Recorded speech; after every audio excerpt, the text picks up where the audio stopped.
What's the most memorable theme in Thomas the Tank Engine you can think of?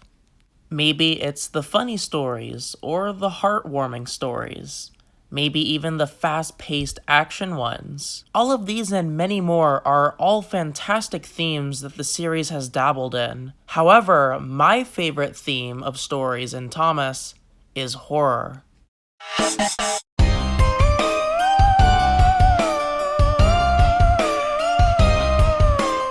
While there's not many horror-themed episodes in the show, and even less that are actually good, the ones that are good are some of the best in the entire show. Now, I'm a pretty big horror fan, so of course the spooky episodes would be some of my favorites.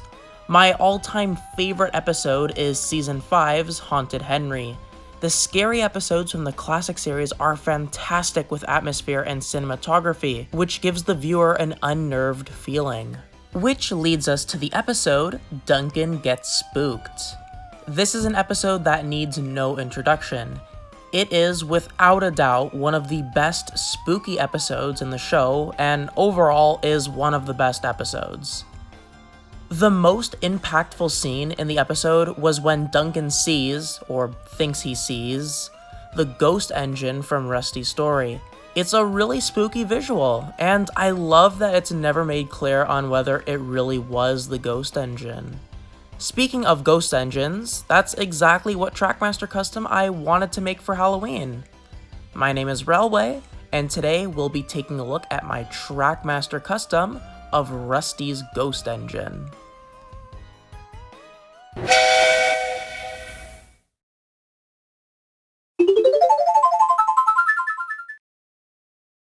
So you're probably thinking, Railway, didn't you already make a custom of Rusty's ghost engine?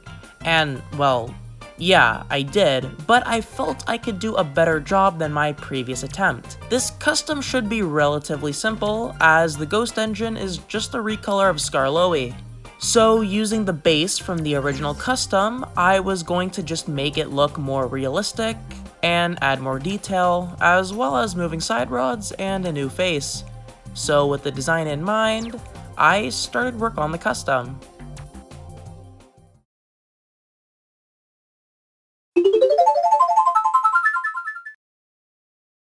To make this custom, we'll be reusing the original custom, which is a Trackmaster Skarloey.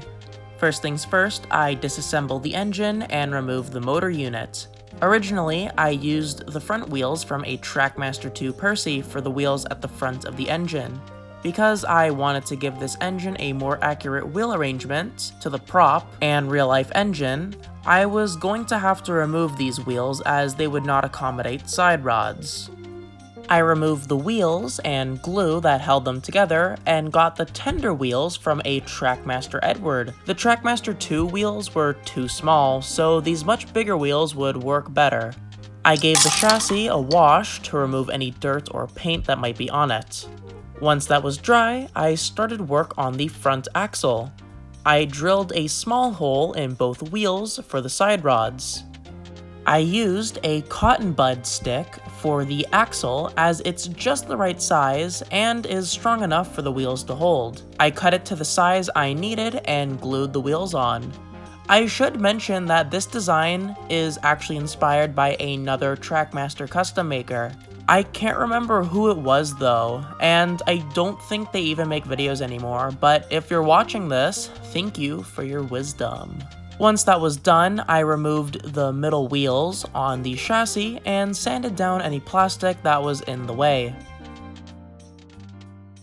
I took the drive wheel from a spare Emily tender as the original one had a hole in it from the old side rods I tried to add. I disassembled the motor, cleaned all the gears, and reassembled it. I also added a piece of plastic card on the side of the motor so I can add the middle wheels later. I reassembled the chassis to test everything out and everything seemed to be working. For the middle wheels, I used the ones from a Trackmaster Henry. I added some Tamiya putty on the front wheels so the axle wouldn't be visible and then painted the wheels black.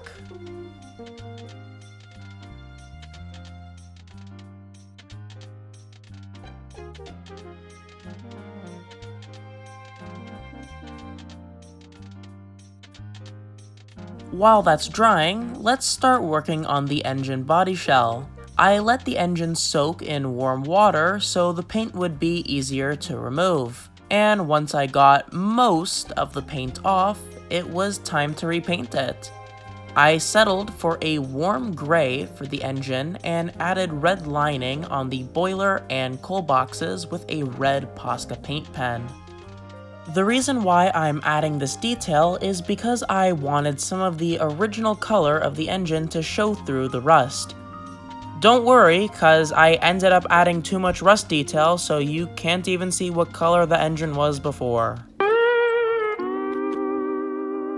So I actually decided to make some new buffers for the front and back of the locomotive, as the real-life basis has much bigger ones, and the Trackmaster Skarloey has these tiny ones. I removed the old buffers and made some new ones by cutting some plastic card into circles and then gluing the two pieces together. Before I can add them on the engine, we need to paint the running board. I masked off the parts that didn't need to be painted and used red spray paint for the running board and buffer beam.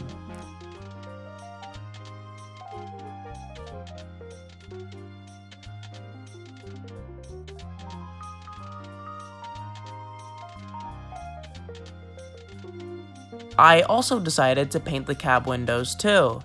I originally wanted the cab doors to be hollow, but behind the cab is plastic supports that are needed to keep the engine together on the chassis. So, painting it is. I used masking tape on the sides of the doorway on the cab, which took really long and didn't even matter because it was going to be covered with rust weathering, but I did it anyway.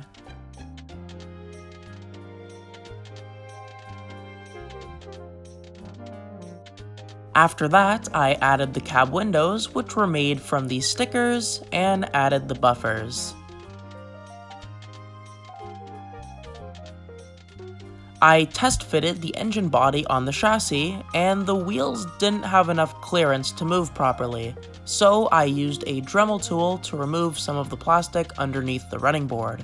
I tested it again, removed a little more plastic, and it was good.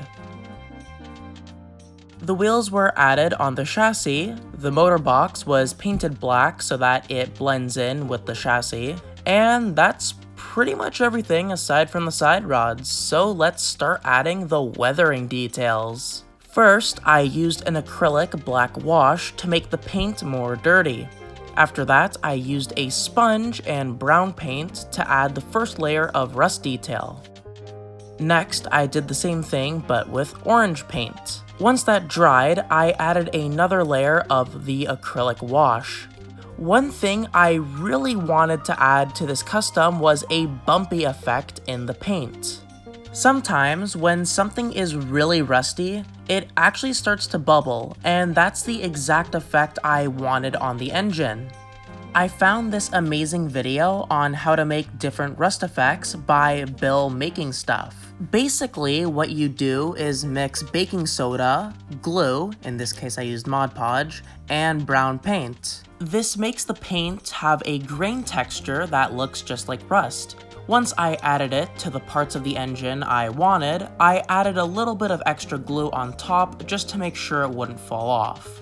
Also, I totally didn't forget to add the buffers and paint on the back buffer beam. I've been putting off making the side rods for a while, so let's get to work on those. I made measurements on how long the side rods needed to be, and cut the parts I didn't need, and glued the two pieces together.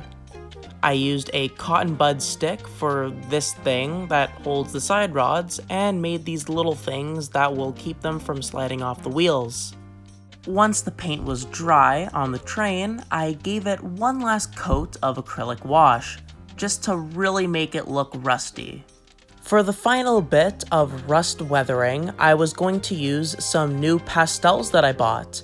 These are chalk-based pastels, and basically what I did was I just crushed them up and used a paintbrush to apply it onto the engine. The pastels really just bring the whole custom together and really make it look like it's actually rusty metal. despite the fact that it's actually plastic. The first layer of rust weathering was a little too bright in some areas, so I just used some darker, rusty colored pastels just to make it a little less neon colored. Note to self, don't add a clear coat when using pastels, because the clear coat will remove all the pigment. Yes, I had to reapply all the rust weathering. I added the same textured paint on the side rods and buffer beam, and once that was dry, coated it with some rust weathering. The engine and chassis were reassembled, and the side rods were placed on the wheels. And with that, the engine was complete, and the only thing left to do was make the face. Using the same one from the previous custom, I removed the paint so I could redo the detail. I used a white Posca paint pen for the eyes and teeth, and brush painted the smile and pupils. Personally, I like this face design a lot more than the previous one. It's a lot more subtle, which I think looks a lot more creepy. And with that, the custom was completed. This was a really fun custom to make, as I got to use different methods of painting and could just go all out with the design. I'm really proud of this custom, and I'm super excited to make more engines like this in the future.